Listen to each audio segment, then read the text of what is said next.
As much as I talk about financial independence and early retirement around here, I don't talk nearly enough about ways to save money. If you're serious about financial independence and early retirement, you have to be smart about where your money goes. And the truth is, most people are wasting thousands every year on things they don't actually need. I've identified 10 expenses that, if you can cut them out, you'll hit FIRE, financial independence, retire early, much faster. And you know what? I don't think you're gonna miss these things. And if you look back here, behind me, I've got something interesting on display. It's a display of my wealth and how truly lucky I am. It's 36 eggs. Yep, that's right, 36. There's our two 18 packs, both chock full, completely full of eggs. All right, enough about that. Let's get cracking on 10 ways to save you money. Number 1, new cars, or any car if possible. The fastest way to torch your wealth? Buy a brand new car. Depreciation alone will drain thousands from your net worth in just a few years. In fact, they say when you drive a new car off the lot, the car immediately loses 10 to 20% of its value.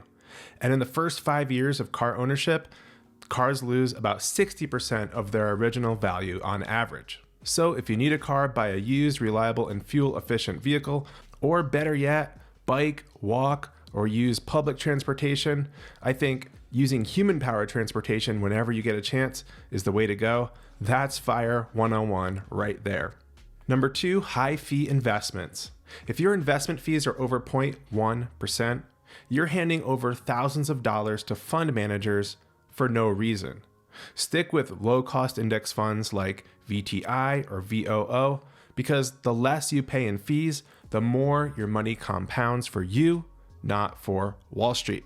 Did I just sound like Bernie when I said that? The money compounds for you and not these Wall Street fat cats.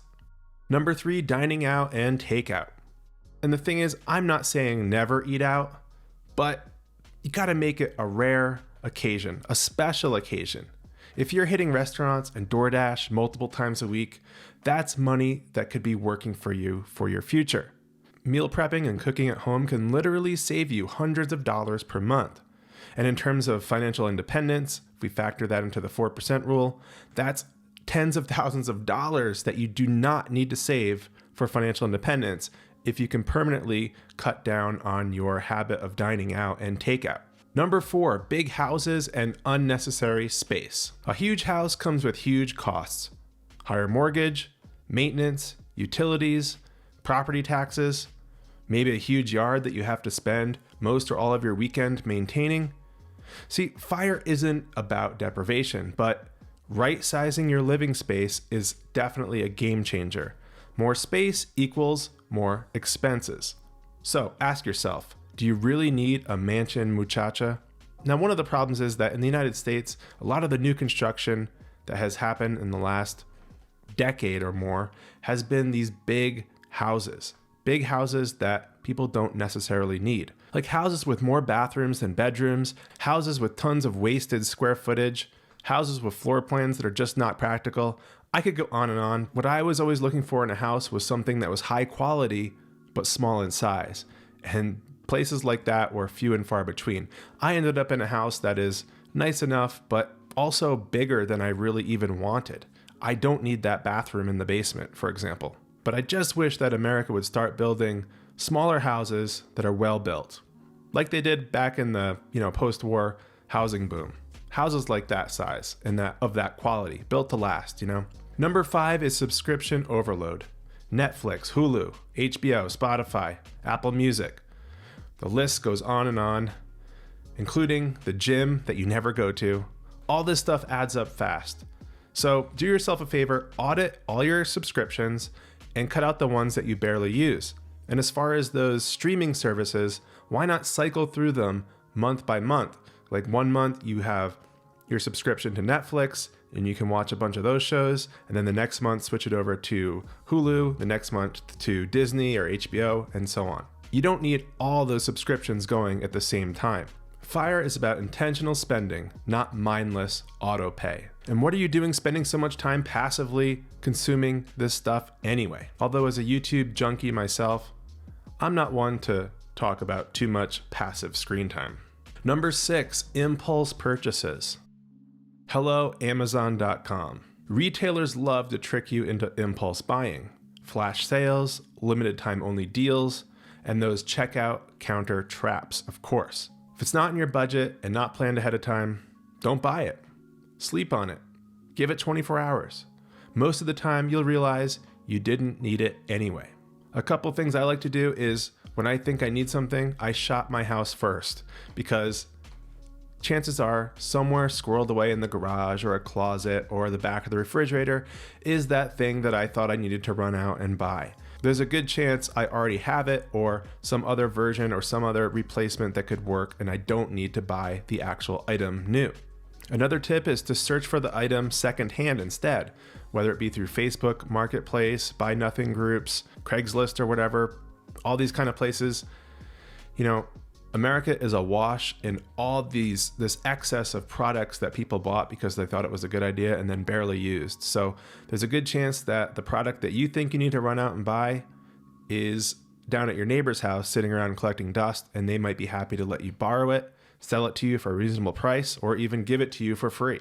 And if you struggle with impulse purchases on Amazon in particular, I'd like to introduce you to the site camelcamelcamel.com. This is not a sponsor or anything. This is a site that I really use all the time because you can, if you're interested in something on Amazon, you can set up a tracker on Camel Camel Camel to let you know when that item drops in price. And you can also look at a chart and see if the current price is a good price or not, because you can see how that price has fluctuated over time on this chart. Number 7, luxury travel and first class flights. Fire people know how to travel smart. They employ tactics like slow travel, use credit card rewards, and plan off-season trips whenever possible. Look into travel hacking through credit card rewards. Travel for longer when you can, because then that's less cost on plane tickets. You know, if you're going to spend the money to travel somewhere by plane, if you can stay there longer, that's going to stretch your dollar even farther. And I know this can be hard with kids because they're only off of school during certain times, but if you can plan off-season trips, that can save you a ton of money, because prices on flights, hotels, and other activities and places you want to go tend to fluctuate wildly depending on the time of year. If you can be flexible on when you go places, you can save a ton of money. Number 8, trendy tech and gadgets. Yes, the latest iPhone, smartwatch, or whatever new gadget isn't going to change your life. What will change your life? Keeping that money invested so it can grow. So my advice on this is to pay up on the couple of gadgets that you use all the time. Like for me, it's my phone and my laptop computer. When I do need to buy a new one of these, I don't go for the lowest end model. I maybe pay up a little bit for the model with a little more storage, better camera, this sort of thing, so that it's going to last me a longer time. And then instead of upgrading my phone every year or even every 2 years, I might keep it 3 years before I decide it's time to upgrade to a new phone. And as far as a laptop, get yourself a quality MacBook Air with plenty of storage and keep it for many years. Number 9, brand new clothes and fast fashion. A FIRE mindset means buying quality, not quantity. It's kind of like the house thing, but the clothes version of this. Fast fashion is cheap, but it falls apart fast. There is so much secondhand clothing floating around out there. Thrift stores, secondhand apps, Facebook Marketplace, neighbors. If you have kids, ask around. Maybe there's hand-me-downs that you can pick up for free or very low cost. But generally, I'm of the mindset that you should invest in durable clothing that's going to save money over the long term. I don't always practice what I preach here. I can be lured in by very inexpensive clothes from time to time. But if I know I'm going to need something like a new pair of jeans, for example, I shop around for something that is going to fit me well. It's going to be really high quality. I'm not going to find goes out of style in a year or two. If I buy a pair of jeans, this is like a 5 to 10 year commitment for me. Number 10, overpriced insurance and extended warranties. Sure, we'll lump these together. Extended warranties on things like those gadgets that we talked about earlier. 99% of the time, they are a waste of money. And when it comes to insurance on your car or your home, there's a good chance you're overpaying. I know insurance costs have gone up lately, but it always pays to shop around, get a bunch of quotes, maybe even consider getting an insurance broker to shop around some rates for you, because it sure makes the process easier. And of course, at some point you can self-insure where possible. because that extra cash belongs in your portfolio, not in an insurance company's pocket. So there you have it, 10 things to stop buying if you want to retire early. Cut these out and you'll speed up your FIRE journey big time. Which one do you struggle with the most? Drop a comment below. Be sure to give this video a like. I've gotten some dislikes lately and I need those likes to outweigh any dislikes I get. So hit that like button, subscribe to the channel, and if you made it this far in the video, leave an egg emoji down in the comments. Thanks for watching.